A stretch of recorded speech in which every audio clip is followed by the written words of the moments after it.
고린도후서 2장. 사탄은 어떻게 우리보다 유리한 위치를 차지할 수 있나요? 바울은 성도들에게 마음을 열었습니다. 수업에 들어가기 전에 어떻게 구원받을 수 있는지 살펴보겠습니다. 저는 여러분이 구원을 얻는 복음을 선포합니다. 그리스도께서 성경대로 우리 죄를 위해 죽으셨고 장사 지낸 후 성경대로 사흘 만에 다시 살아나셨다는 것입니다. 고린도전서 15장 1절부터 4절까지. 그러므로 우리는 그리스도께서 우리의 죄를 위해 십자가에 달려 죽으셨고 그 무덤에 묻히셨으며 예언된 대로 사흘 만에 다시 살아나셨다는 것을 마음으로 믿어야 합니다. 그러면 우리는 구원받을 것이다. 하지만 아직도 구원받지 못했다면 로마서 1장부터 5장까지 계속해서 읽으십시오. 구원받았는지, 구원받았다는 확신이 들 때까지 읽으십시오. 우리의 문제는 무엇이었나요? 그러므로 한 사람에 의해서, 그리고 그 사람은 아담이었습니다. 죄가 세상에 들어왔고 죄로 인해 죽음이 왔습니다. 그리하여 모든 사람이 죄를 지었으므로 죽음이 모든 사람에게 이르렀습니다. 로마서 5장 12절. 그래서 죄는 아담으로 인해 세상에 들어왔습니다. 그리고 죽음, 영적 죽음과 육체적 죽음, 은 모든 남자에게 전해졌습니다. 모든 사람이 죄를 지었습니다. 우리 모두가 죄를 지었기 때문에 죄의 본성을 물려받았습니다. 그리고 우리는 우리 자신을 보냅니다. 그래서 우리는 스스로를 구원할 수 있는 무력하고 희망이 없었습니다. 왜냐하면 아무도 율법을 지킬 수 없었고 우리는 죄인으로 태어났기 때문입니다. 그러나 일하지 아니하고 오직 경건치 아니한 자를 위롭다 하시는 이를 믿는 자에게는 그의 믿음이 위로 여김을 받느니라. 로마서 4장 5절. 그러므로 우리가 십계명을 지키려고 하지 않더라도 단지 하나님의 아들이 행하신 일을 믿는다면 그것이 우리에게 위로움으로 여겨집니다. 그러므로 우리는 그리스도께서 우리 죄를 위해 죽으셨고 묻히셨다가 다시 살아나셨으며 우리의 대속자이시며 하나님의 아들이심을 믿을 때 우리는 그의 위로움과 그의 생명과 그의 영을 우리 안에 정가받습니다. 그리고 이것이 죄 문제에 대한 하나님의 해결책이었습니다. 그럼 시작해 볼까요? 그러나 저는 바울이 이렇게 말하는 것을 보고 다시는 무거운 짐을 지고 너희에게 가지 않겠다고 결심하였습니다. 그래서 바울은 무거운 짐을 지고 그들에게 다가갔습니다. 예수께서 오셔서 그들에게 책망과 질책을 하신 것은 이 편지에서 그가 이렇게 말씀하셨기 때문입니다. 제가 너희에게 가는 것은 이번이 세 번째니 두세 증인의 입으로 말마다 확증하리라. 그러므로 그는 사도행전 18장에서만 온 것이 아니라 실제로 에베소를 떠나 고린도로 가서 그들이 자신을 따르지 않는다고 책망한 뒤 돌아갔습니다. 바울은 서신 1장 마지막 장에서 무슨 말을 했을까요? 더욱이 저는 하느님께 내 영혼에 대한 기록을 요청합니다. 그럴 거라는 걸 알죠. 그는 하나님께서 당신을 아끼신다는 것을 기록해 주시기를 원합니다. 제가 고린도에 온 것은 아직 너희를 다시 꾸짖으려 함이 아니니라. 우리가 여러분의 믿음을 지배할 수 있는 것은 그런 까닭이 아닙니다. 우리는 여러분의 믿음을 책임지는 것이 아니라 여러분의 기쁨을 돕는 사람들입니다. 너희는 믿음으로 서 있느니라. 그러므로 우리 안에 하나님 아들의 영이 있을 때 우리는 거룩하신 아버지 앞에 설 수 있습니다. 그러면 바울이 여기서 말하는 기쁨이란 무엇인가? 그는 기쁨을 돕는 자들이다. 그럼 제가 당신을 미안하게 만든다면 그는 누구일까요? 그게 나를 기쁘게 해요. 하지만 제가 미안하게 만든 것도 바로 그것이다. 그러니까 제가 당신을 꾸짖거나 질책해서 슬프게 한다면 누가 나를 행복하게 할지 아세요? 제가 만든 것과 똑같은 건가요? 죄송합니다. 그리고 저는 여러분에게도 똑같은 내용을 썼습니다. 제가 갔을 때 내가 기뻐해야 할 사람들로부터 근심이 생기지 않도록 하려는 것입니다. 이는 여러분 모두를 향한 확신을 갖고 있기 때문입니다. 내 기쁨은 여러분 모두의 기쁨입니다. 그래서 그는 이 편지를 쓰고 있는데 그는 고린도전서에 편지를 썼고 이 편지를 쓰는 이유는 그가 도착하기 전에 그들이 자신의 오류를 바로잡을 수 있도록 하기 위해서이고 모든 사람이 하늘에서 그리스도의 메시지를 전파하는 기쁨을 누릴 수 있도록 하기 위해서입니다. 이것이 우리가 기쁨을 얻는 방법입니다. 마음이 몹시 괴로워서 많은 눈물로 여러분에게 편지를 쓴 것은 여러분을 근심하게 하려는 것이 아니라 제가 여러분을 향한 넘치는 사랑을 여러분이 알게 하려는 것입니다. 그래서 바울은 그들을 바로잡기 위해 편지를 썼습니다. 그리고 그는 많은 마음의 고뇌와 눈물을 담아 고린도전서를 썼습니다. 그들이 미안해하거나 미안하다고 해야 하는 것이 아니라 그들이 하나님께서 그들을 얼마나 사랑하시는지 알게 하려는 것입니다. 왜냐하면 잘못을 저지른 사람을 바로잡는 것이 사랑이기 때문입니다. 하지만 우리는 이를 부드럽게 해야 합니다. 좋아요. 그러나 누가 근심하게 하였다 하더라도 그는 저를 근심하게 한 것이 아닙니다. 그것은 내가 여러분 모두에게 과도한 부담을 지우지 않기 위한 것입니다. 그러니까 당신의 일부가 나를 슬프게 했다는 거군요. 바울의 마음은 그리스도의 몸 안에서 많은 사람이 그를 따르지 않고 그리스도를 따르지 않는다는 사실 때문에 상했습니다. 그러면 고린도의 문제를 조금 더 살펴보도록 하겠습니다. 바울은 고린도전서 11장 2절에서 이렇게 말했습니다. 제가 말하는 것은 너희 각 사람이 말하되 저는 바울에게 속한 자라 함이니라. 그러므로 어떤 사람들은 일부를 따르고 바울은 일부를 따르고 저는 아폴로를 따르고 어떤 사람들은 아폴로를 따르고 저는 게바를 따랐습니다. 어떤 사람들은 그리스도의 베드로와 나를 따랐습니다. 어떤 사람들은 그리스도의 지상사역을 따르고 있었습니다. 그러니까 바울이 고통을 받는 이유는 그리스도께서 하늘에서 새로운 무리에게 새로운 사역과 새로운 경륜을 시작하셨다는 것을 세상에 알리려고 했기 때문입니다. 그래서 그는 모든 사람이 자신을 따르기를 원합니다.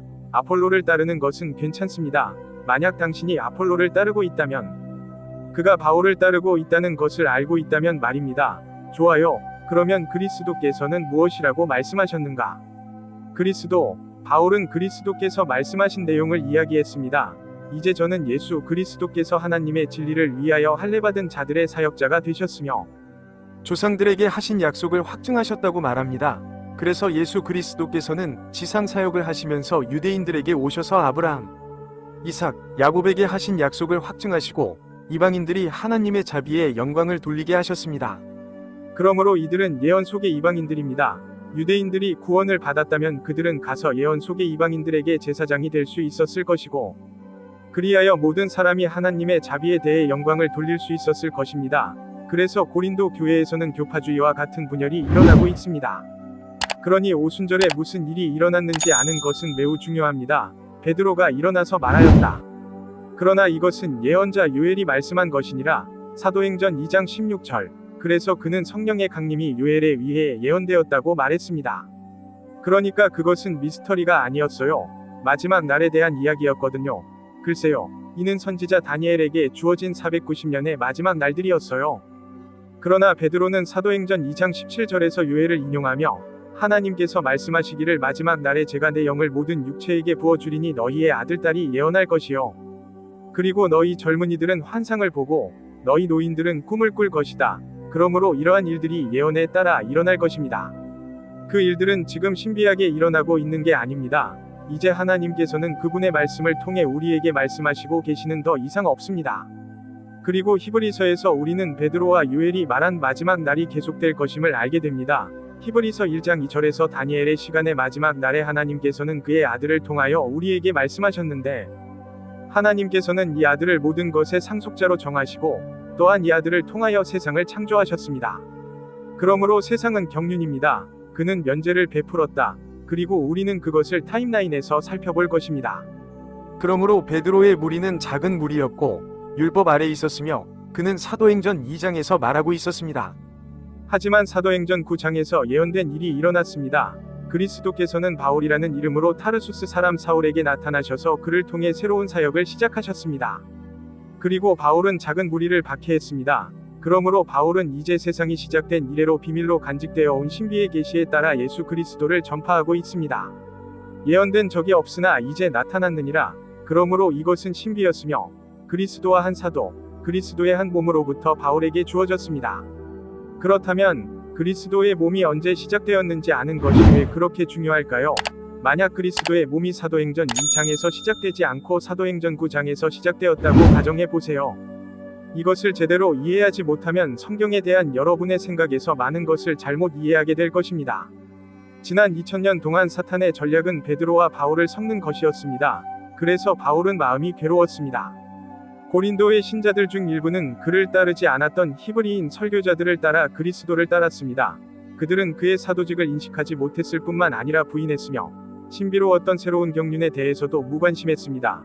그래서 그들은 사람들에게 그리스도의 지상사역을 따르거나 베드로를 따르라고 말했습니다.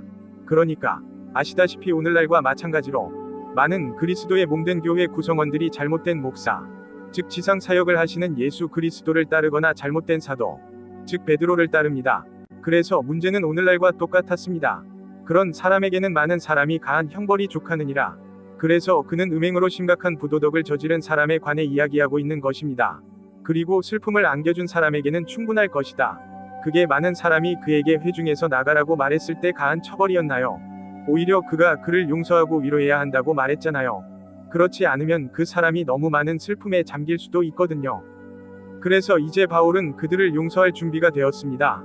그는 마음을 바꾸어서 회중으로 돌아가고 싶어하며 목적의식과 의미 있는 삶을 살고 싶어 합니다.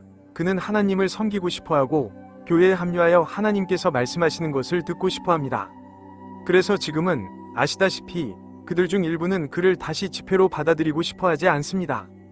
그래서 바울은 하나님을 위해 살고 싶음으로 자신을 돌려보내 달라고 그들에게 말합니다. 그러므로 제가 간청하노니 너희가 그를 향한 사랑을 확고히 하라. 그렇다면 제가 이런 글을 써야 했을까? 저는 너희가 모든 일에 순종하는지에 대한 증거를 알고자 하노라. 그래서 바울은 그들이 자신의 사도적 명령을 따르기를 원했습니다. 그래서 그들이 그를 집회에서 나가게 한 것은 옳은 일이었습니다. 이제 그들은 그를 다시 받아들이는 것이 옳은 일이어야 합니다. 너희가 누구를 용서하면 나도 그를 용서하노라. 제가 너희를 위하여 누구에게든지 용서하였거든 그 용서한 것이 그리스도 안에서도 용서하였나니 이는 사탄이 우리에게서 이익을 얻지 못하게 하려 함이니라. 우리는 그의 계략을 모르는 것이 아닙니다. 그래서 바울은 그리스도 안에서 여러분을 모두 용서할 수 있었고 그래서 우리는 암시된 의미를 알 수 있습니다. 고린도 사람들 중에는 음행을 저지른 사람들이 있었습니다. 바울을 따르지 않는 것은 영적인 음행이며 우상 숭배이기 때문입니다. 그러므로 사탄의 전략은 분열시켜 정복하는 것입니다.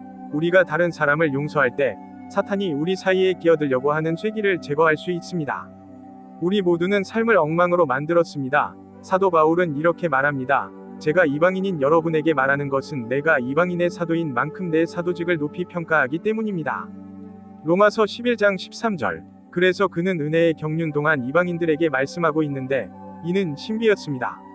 사탄은 바울의 추종자들 눈에 그의 신뢰를 떨어뜨리려고 노력했습니다. 그러면 바울은 무엇이라고 말했나요? 알겠습니다. 하지만 그 전에 하나님께서는 신비 기간 동안 그리스도의 몸을 형성하고 계시다는 것을 말씀드리고 싶습니다. 신비 기간은 사도행전 9장에서 시작하여 천국에서 살기 위한 휴거까지 이어지는 은혜의 분배 기간입니다. 자신의 즐거움만을 위해 사는 사람은 하나님께 쓸모가 없습니다. 하나님께서 생각하시고 가치 있게 여기시는 것은 그분의 말씀 속에 있습니다. 그리고 그는 바울에게 영감을 주어 이렇게 쓰게 했습니다. 제가 그리스도를 따르는 것과 같이 너희도 나를 따르라. 고린도전서 11장을 다시 한번 강조하지만 바울의 말을 따르지 않는 것은 이 시대의 영적 음행이나 우상 숭배에 해당합니다. 왜냐하면 우리는 자신이 하나님께 받아들여진 사람, 부끄러울 것이 없는 일꾼, 진리의 말씀을 바르게 나누어 주는 사람으로 자신을 드러내기 위해 노력해야 하기 때문입니다. 디모데후서 2장 15절. 그러니 하나님께서 나누시는 대로 우리도 나누어야 합니다. 성경은 예언, 신비, 예언으로 가득 차 있습니다. 그러니까 창세기부터 요한계시록까지 성경 전체가 진리라는 거죠. 하지만 우리는 신비의 진리와 예언의 진리를 구분할 필요가 있습니다. 신비의 진리는 천국에 살 사람들을 위한 것이고 예언의 진리는 지상에 살 사람들을 위한 것이기 때문입니다. 그럼 예언에서 할례는 유대인을 뜻하는 건가요? 아담의 죄성을 물려받은 아브라함의 씨는 할례받지 않은 자들과 이방인들을 제사장으로 다스릴 것입니다.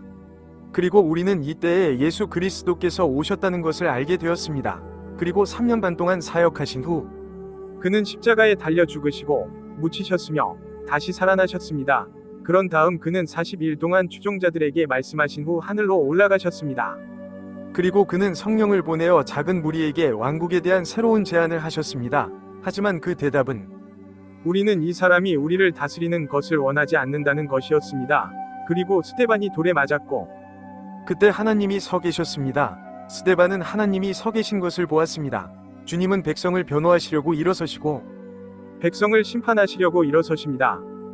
이사야 31장 3절. 예수 그리스도께서는 심판하시고 전쟁을 일으키셔서 일곱 봉인을 떼실 준비가 되어 계셨습니다.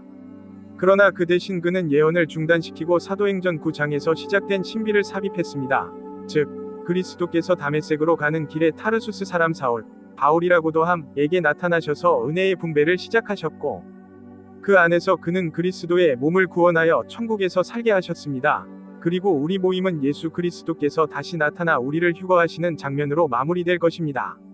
그래서 우리는 신비라고 불리는 이 괄호 안에 살고 있으며 우리의 교리는 로마서에서 빌레몬서까지 창세기에서 사도행전 9장까지는 예언입니다. 그리고 휴거 후에 우리는 심판을 받게 됩니다. 그리스도의 평가와 지상에서의 봉사를 위한 자리입니다. 우리는 오늘날의 작은 흑인들입니다. 유대인과 이방인은 동일한 수준에 있으며 그들 모두 바울의 복음을 믿음으로써 구원을 받고 천국에서 영원한 생명을 얻을 수 있습니다. 그래서 우리의 지시에 따라 폴이 그렇게 할 것입니다. 제가 말하고자 하는 것은 하나님께서는 지연되거나 연기된 7년간의 환난을 시작하실 것이며 그 기간 동안 베드로의 무리 중 더 많은 사람들을 구원하실 것이라는 것입니다. 즉 그리스도께서 지상에서 사역하실 때 구원받기 시작한 사람들 말입니다. 그런 다음 그리스도께서는 지상에서 천년 통치를 시작하시기 위해 두 번째 오실 것입니다. 이는 그의 첫 번째 청년입니다. 그리고 유대인들은 예언에 따라 이방인을 구원하는 제사장이 될 것입니다. 이것이 히브리서입니다. 계시는 환난을 극복하고 왕국에 들어가는 방법입니다. 그래서 하나님께서는 예언을 중단하시고 유대인이 이방인 위에 있는 것이 아니라 유대인과 이방인이 동등한 위치에 있는 신비를 삽입하셨습니다. 그러므로 이 신비는 이방인들이 천국에서 살 수 있는 새로운 기회입니다. 오늘날 하나님께서는 유대인을 이방인으로 여기십니다. 그러면 12절에서 제가 트로아스에 와서 그리스도의 복음을 전파하였을 때에 대하여 계속해서 살펴보겠습니다. 그러니까 이것은 그리스도의 복음이에요. 그리고 주님께서 나에게 문을 열어주셨다. 그래서 그는 트로아스에서 복음을 전파할 기회를 얻었습니다. 저는 형제 디도를 만나지 못하여 마음이 편치 않았습니다. 그래서 그들과 작별 인사를 하고 그곳에서 마케도니아로 갔습니다. 그래서 바울은 영적으로 아무런 안식도 누리지 못했습니다. 디도는 바울을 만나기로 한 곳에 나타나지 않았으므로 고린도 사람들이 디도에게 무슨 짓을 했는지 걱정되었습니다. 디도가 고린도에서 보고를 가지고 돌아오는 길이었고 바울은 고린도 사람들을 걱정했습니다. 그래서 그는 트로아스를 떠나 그리스 북부인 마케도니아로 갔습니다. 그리고 그는 빌립보로 갔을지도 모르지만 그는 디도를 만났고 그는 그렇게 했습니다. 너무 행복해서 바로 여기서 그걸 언급하는 걸 잊어버렸어요. 이제 그리스도 안에서 우리를 항상 승리하게 하시고 모든 곳에서 우리로 말미암아 그의 지식의 향기를 나타내시는 하나님께 감사하노라. 좋아요. 그러니까 우리는 신이 지식을 공유하고 있는 거예요. 그리고 우리는 그것이 어떻게 향기로운 맛인지 좋은 향기인지에 대해 이야기할 것입니다. 왜냐하면 우리는 구원받는 자들에게나 멸망하는 자들에게나 그리스도의 달콤한 향기이기 때문입니다. 한 사람에게는 우리가 사망에서 사망으로 이르는 향기요, 다른 사람에게는 생명에서 생명으로 이르는 향기입니다. 그리고 이런 일을 할 수 있는 사람은 누구입니까? 우리는 하나님의 말씀을 부패시키는 자들과 같지 아니하고 오직 진실함으로 하는 자들로서 하나님께 속한 자들로서니라. 하나님 앞에서 우리는 그리스도 안에서 말합니다. 그래서 하나님께서는 약 2000년 전에 그 프로그램을 바꾸셨습니다. 은혜의 분배가 거의 그 기간 동안 진행되었고 사람들은 여전히 오래된 프로그램에 따라 살려고 노력하고 있기 때문입니다. 그들은 아직도 마태, 마가, 누가, 요한을 따르려고 노력하고 있습니다. 그러면 바울은 무엇이라고 말했는가? 그러나 형제들아, 제가 증거하노니 제가 전파한 복음은 사람에게서 난 것이 아니니 이는 제가 사람에게서 받은 것도 아니요 배운 것도 아니니라. 그러나 예수 그리스도의 계시에 의해서. 갈라디아서 1장 10절. 아니요. 갈라디아서 한방 11절과 12절. 그러므로 바울의 메시지는 예수 그리스도로부터 직접 받은 계시였습니다. 그래서 우리는 하나님의 지식을 공유하고 있는 거예요. 그리스도께서는 우리 안에서 우리를 통해 일하십니다. 그리스도께서 우리 안에서 우리를 통해 일하시는 것은 하나님께 기분 좋은 향기와 같으며 하나님은 사람들의 영혼의 영원한 운명을 결정할 수 있는 복음을 나누는 책임을 맡을 만큼 충분하신 분입니다. 그러므로 바울의 복음을 믿지 않으면 영원한 결과가 따릅니다. 바울과 그의 동료들은 하나님의 말씀이나 메시지를 바꾸거나 왜곡하지 않았습니다. 그들은 하나님의 말씀을 훼손하지 않았으며 그리스도 안에서 말합니다. 하나님께서는 지금 바울을 통해 말씀하고 계십니다. 현대 성경에 대한 저작권을 얻기 위해 하나님 말씀의 20%를 다른 단어와 의미로 변경했습니다. 그러니 킹 제임스 성경을 믿는 것이 가장 좋습니다. 사탄의 사악한 정책은 그리스도께서 바울을 통해 우리에게 주신 신비를 숨기는 것입니다. 그러면 베드로는 무엇이라고 말했나요? 베드로는 사람들에게 바울을 가리켰다. 그는 유대인, 즉 바울을 가리키는 설명이었습니다. 우리 주님의 오래 참으심이 구원이라는 이야기입니다. 그러므로 주님께서는 영혼을 구원하기 위해 구원을 가져오시기 위해 오랫동안 고통을 겪으십니다. 우리의 사랑하는 형제 바울도 자기에게 주어진 지혜에 따라 여러분에게 글을 썼습니다. 그래서 바울은 작은 무리에게 특별한 편지를 썼고 그의 모든 서신에서도 이러한 것들에 관해 말했는데 그 가운데 이해하기 어려운 것들이 있었습니다. 그래서 어떤 것들은 이해하기 어려웠습니다. 베드로는 땅에서 살고 싶어 했고 바울의 메시지를 몰랐기 때문입니다. 그래서 바울은 우리의 무식하고 불안정한 자들이 어느 날 말씀을 왜곡하여 전해야 할지 그에게 말했습니다. 그들은 이미 바울의 말씀을 왜곡하고 있었고 다른 성경 말씀도 왜곡하여 스스로 멸망에 이르게 했습니다. 베드로후서 3장 15절과 16절. 그래서 베드로는 바울을 지지하였고 바울은 그리스도의 오래 참으심에 관하여 말하였습니다. 또한 이는 믿을 만한 말씀이요 모든 사람이 받아들일 만한 말씀이니 곧 그리스도 예수께서 죄인을 구원하시려고 세상에 오셨다는 것이니라. 내가 죄인 중에 괴순이라. 그러므로 바울은 우리 그룹 가운데 구원받은 죄인 중 가장 큰 사람입니다. 그러나 제가 자비를 얻은 것은 예수 그리스도께서 먼저 나 안에서 모든 오래 참으심을 보이셔서 앞으로 그를 믿어 영생하는 자들에게 본보기가 되게 하려는 것이었습니다. 디모데전서 1장 15절과 16절. 그러므로 바울은 구원받은 최초의 죄인은 아니었지만 그리스도의 몸으로 구원받은 최초의 죄인이었습니다. 그래서 하나님께서는 우리 집단을 구원하기 위해 계속해서 오래 참으시며 본보기가 되실 수 있게 하셨습니다. 바울은 앞으로 그를 믿고 영생을 얻고 영생을 얻는 자들의 본보기입니다. 그러므로 사탄의 정책은 그리스도께서 바울을 통해 우리에게 주신 신비를 숨기는 것입니다. 하나님께서 지금 제공하시는 것은 영원한 삶이 하늘에 있다는 것입니다. 휴거 이후에야 비로소 이 땅에서 영생을 얻을 수 있습니다. 우리는 이전에는 비밀로 간직되었던 새롭고 다른 경륜의 시대에 살고 있으므로 주님께서 복음을 전하고 올바른 분별력을 갖도록 문을 열어주실 때 우리 모두는 준비되어 있어야 합니다. 그리고 그걸 어떻게 쉽게 할 수 있는지 알려드리겠습니다. 하지만 먼저 이것부터 살펴보겠습니다. 그러면 베드로의 소망은 무엇이었을까요? 베드로의 소망은 이 땅의 왕국에서 사는 것이었습니다. 그리고 그는 할례의 복음을 전파했습니다. 그리고 바울의 소망은 천국에서 사는 것이었습니다. 그리고 그는 할례 받지 않은 사람들에게 복음을 전파했습니다. 그러니까 서로 다른 두 가지 메시지죠. 두 명이 서로 다른 사자가 있는데 베드로와 바울입니다. 그리고 두 개의 서로 다른 복음이 있는데 할례 받은 자에게 전해진 복음과 할례 받지 않은 자에게 전해진 복음입니다. 그리고 두 개의 서로 다른 청중이 있는데 베드로에게는 할례 받은 사람이 있고 바울에게는 할례 받지 않은 사람이 있습니다. 하지만 주님은 한 분이시고 십자가도 한 분이십니다.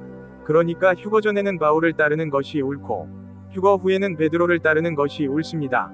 율법과 은혜는 섞일 수 없습니다. 하나님께서 베드로에게 주신 지시와 하나님께서 바울에게 주신 지시를 섞을 수는 없습니다. 따라서 해설을 빠르게 살펴볼 수 있도록 3권으로 구성된 트레저 헌트라는 책을 준비했습니다. 당신은 쉽게 그것을 극복할 수 있습니다. 또한 고린도후서에는 주석이 있습니다. 저는 이 책을 정말 좋아해요. 그리고 우리는 올바르게 나누어진 고린도후서 학습 안내서를 가지고 있는데 여기에는 영어와 스페인어로 된 3개의 작은 소책자가 들어 있어요. 저희의 모든 책은 아마존에서 구매하실 수 있습니다. 아마존에서 킨들 언리미티드 앱을 사용하면 무료로 읽을 수 있습니다. 저희 웹사이트는 marian.com입니다. 우리의 유튜브 채널 구원의 쉼표, 올바른 구분의 쉼표, 그리고 휴거는 사실 우리의 영상에도 포함되어 있습니다. 이메일은 9번째 행동입니다. grace@gmail.com, 럼블, 왓츠앱, 페이스북에서 저희를 찾아보세요. 페이스북 영상에 댓글을 남겨주세요. 사역에 도움이 됩니다. 좋아요와 공유, 구독 부탁드립니다. 시청해 주셔서 감사드리고 하나님의 축복이 있기를 바랍니다.